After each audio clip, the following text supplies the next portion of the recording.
sen lan. Basayım. Dinleme o beni o.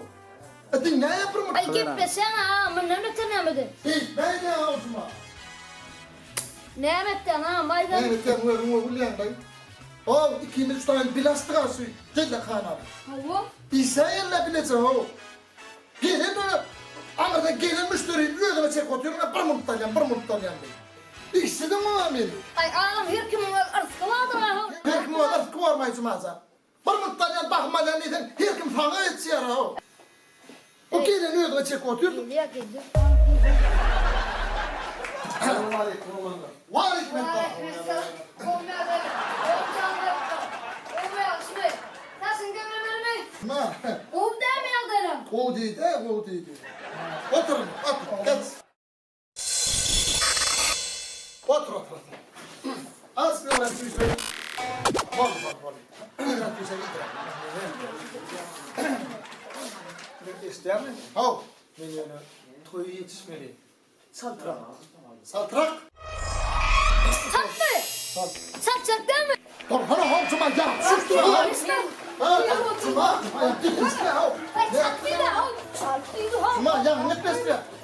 Ay cuma. Ay tatlıydı ha. Ne yaptın ha? Bir muhtalyan ha. Cuma hayır anlar yani. Otur şey. Otur. Çaktan da bir muhtal. Evet öyle. Bir muhtal. Evet. Niye kesin muhtal? Evet. Hop.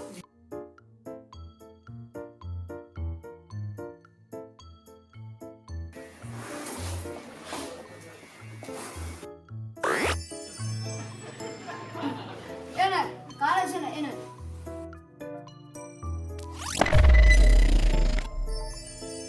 Ne yaptı? Şu memni.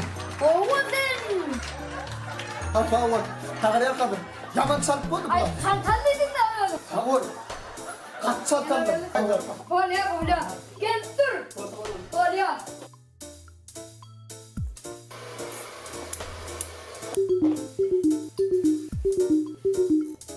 Alo.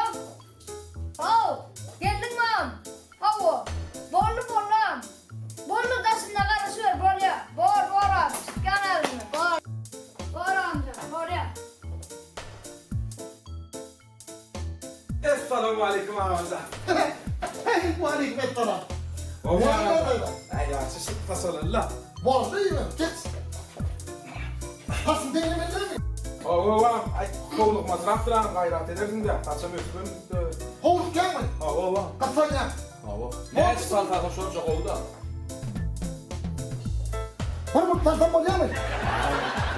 Ne oldu saltada çocuk oldu? Ne adam? Duyuğun yetişin yana. Teresi mi? Dengel. Var mı onu seni dengel?